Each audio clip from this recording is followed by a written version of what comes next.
आज के इस वीडियो में हम लोग जानेंगे विद्युत धारा के बारे में, विद्युत आवेश के बारे में।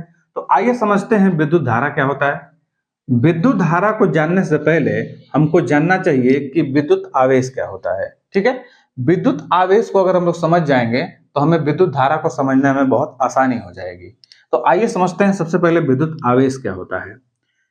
किसी पदार्थ पर उपस्थित इलेक्ट्रॉनों की संख्या में कमी या वृद्धि के कारण उस पदार्थ पर विशेष प्रकार का गुण उत्पन्न हो जाता है, जिसे हम लोग विद्युत आवेश कहते हैं।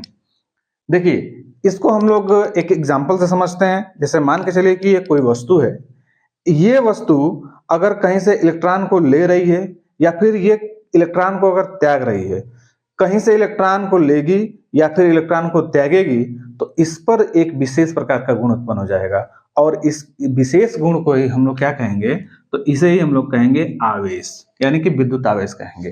इसे हम लोग Q से प्रदर्शित करेंगे। ठीक है, तो आइए इसको हम लोग एक एग्जाम्पल से समझते हैं कि विद्युत आवेश होता क्या है। जैसे आप लोगों ने सोडियम क्लोराइड का नाम सुना होगा। आमतौर पर इसे हम लोग सॉल्ट कहते हैं, मतलब नमक कहते हैं। सोडियम क्लोराइड को जब हम लोग पानी में जब डालते हैं तो ये दो हिस्सों में टूटता है, Na+ में और Cl- में। तो ये प्लस और माइनस कहां से आया? इसको आमतौर पर केमिस्ट्री की भाषा में हम लोग क्या कहते हैं, इसको आयन कहते हैं, यानी कि इसको बोलते हैं धन आयन, इसको बोलते हैं ऋण आयन। लेकिन इसी चीज को जब हम लोग फिजिक्स में पढ़ते हैं तो यही होता है आवेश। ठीक है, तो इस चीज को अगर हम लोग जान जाएंगे तो जान जाएंगे आवेश क्या होता है। तो आइए समझते हैं कि इस Na पे प्लस कैसे आया और इस Cl पे माइनस कैसे आया। ठीक है, देखिए जैसे ये सोडियम मैंने लिखा है, तो सोडियम के पास इलेक्ट्रॉन कितने होते हैं, इलेक्ट्रॉन की संख्या कितनी होती है, तो इलेक्ट्रॉन की संख्या होती है 11।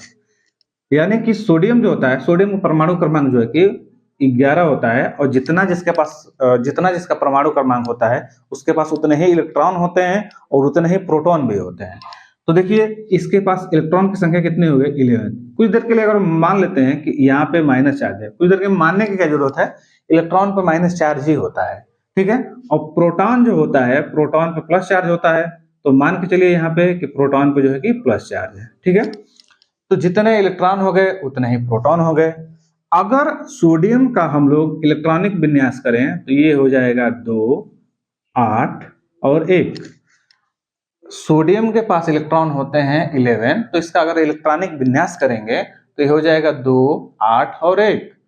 अब ये क्या करता है कि ये अपना ऑक्टेट कंप्लीट करने के लिए, मतलब कि जो मेरा अंतिम वाला कोष है उसमें इलेक्ट्रॉनों की संख्या हो वो 8 हो जाए, इसको हम लोग बोलते हैं न्यूलैंड का अष्टक नियम। ये न्यूलैंड का अष्टक नियम ये कहता है कि कोई भी एलिमेंट है वो चाहता है कि उसके बाह्य कोष में, यानी कि अंतिम वाले कक्ष में, इलेक्ट्रॉनिक संख्या जो है वो 8 हो जाए। तो देखिए ये अपना अष्टक पूरा करना चाहेगा, तो ये क्या करता है कि या तो एक इलेक्ट्रॉन दे देगा किसी को या फिर 7 इलेक्ट्रॉन कहीं से ले लेगा। तो 7 इलेक्ट्रॉन लेना इसके लिए पॉसिबल नहीं होता है, इसलिए क्या करता है कि एक इलेक्ट्रॉन किसी को दे देता है। ठीक है, तो जैसे ही इलेक्ट्रॉन किसी को देता है तो देखिए यहाँ पे पहले इलेक्ट्रॉन थे 11, अब इलेक्ट्रॉन की संख्या कितनी हो गई, 10। अब इनको जोड़ेंगे तो यहाँ पे आएगा +1। ठीक है, यही जो +1 है ये सोडियम के ऊपर दिखाता है +1। ठीक है, यानी कि ये प्लस का चार्ज कहां से आया, तो इलेक्ट्रॉन को इसने त्याग दिया यानी कि इलेक्ट्रॉन की कमी हो गई। अब क्लोरीन जो है, क्लोरीन एक इलेक्ट्रॉन क्या कर लिया है, ले लिया है। ठीक है, तो क्लोरीन का यहाँ पे अगर हम लोग लिखें तो क्लोरीन के पास इलेक्ट्रॉन की संख्या कितनी होती है, 17। तो जितने इलेक्ट्रॉन होंगे उतने प्रोटॉन भी होंगे, तो प्रोटॉन भी कितने हो जाएंगे इसके पास, 17। अब इलेक्ट्रॉन इसने सोडियम से लिया है तो यहाँ पे कितना हो गया, 18, यानी कि माइनस संख्या 18 हो गया, प्लस की संख्या 17। अब इनको जोड़ेंगे तो आएगा -1, यानी कि यही -1 क्लोरीन के ऊपर दिखाता है। ठीक है, मुझे उम्मीद है कि आपको ये समझ में आया होगा कि Na पे प्लस कैसे आया है और Cl पे माइनस कैसे आया है। तो देखिए यहाँ पे इलेक्ट्रॉन की कमी हुई है तो प्लस आया है, यहाँ पे इलेक्ट्रॉन की अधिकता हुई है तो क्या आया है, माइनस। तो वही चीज मैंने बताया है कि इलेक्ट्रॉनों की संख्या में कमी या वृद्धि के कारण एक विशेष प्रकार का गुण उत्पन्न होता है जिसे हम लोग विद्युत आवेश कहते हैं। तो आई होप कि आपको ये चीज समझ में आ गई है कि कमी और वृद्धि कैसे हुई है और कैसे उसको हम लोगों ने समझा है। आवेश को हम लोग Q से डिनोट करते हैं, ये कैपिटल Q भी हो सकता है, स्मॉल Q भी हो सकता है।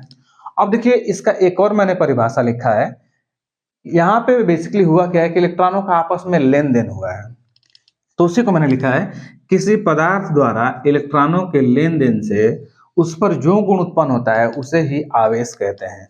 ये आवेश दो प्रकार के होते हैं, एक होता है धनावेश और एक होता है ऋणावेश।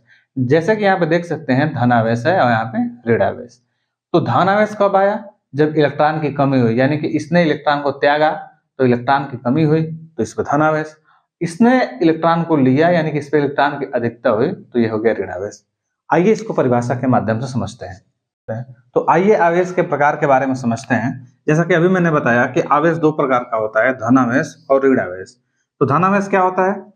किसी पदार्थ द्वारा इलेक्ट्रॉन को त्यागने पर उस पर उत्पन्न गुण धनावेश कहलाता है। कोई भी पदार्थ अगर इलेक्ट्रॉन त्यागा है तो उस पर कौन सा गुण आ गया? धनावेश का गुण।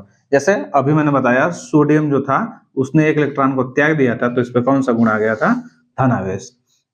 उसी तरह ऋणावेश क्या होता है?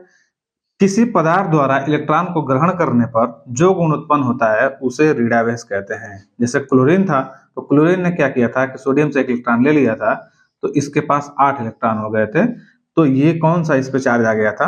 ऋणावेश। यानी कि क्लोरीन पे माइनस चार्ज आ गया था, सोडियम पे प्लस चार्ज आ गया था। तो आइए समझते हैं अपना नेक्स्ट टॉपिक, विद्युत धारा यानी कि इलेक्ट्रिक करंट। तो समझिए इलेक्ट्रिक करंट क्या होता है। तो इलेक्ट्रिक करंट जो होता है, आवेश प्रवाह की दर को विद्युत धारा कहते हैं। आवेश प्रवाह की दर यानी कि मान के चलिए कि कोई चालक है और चालक में ही आवेश का प्रवाह होता है। तो ये मान के लिए कोई चालक है और इसमें कोई Q आवेश जो है कि बह रहा है, यहां से यहां तक कोई Q आवेश जो है कि गया, तो यहां से यहां तक जाने में उसको मान के चलिए कि समय भी लगेगा। तो आवेश प्रवाह की दर यानी कि ये जो आवेश है इसको प्रवाह होने में जितना समय लगेगा उसे ही हम लोग धारा कहते हैं, और धारा को हम लोग I से प्रदर्शित करते हैं। इसे I से प्रदर्शित करते हैं, यानी कि आवेश प्रवाह की दर को ही हम लोग धारा कहते हैं। अच्छा, एक चीज और मैं बता दूं कि किसी भी क्वांटिटी में अगर हम लोग समय से भाग देते हैं ना तो वो दर निकल जाता है। ठीक है, तो ये एक क्वांटिटी है और इसमें हमने समय से भाग दिया तो क्या निकल गया? दर। तो आवेश प्रवाह की दर को ही हम लोग क्या कहते हैं? धारा कहते हैं।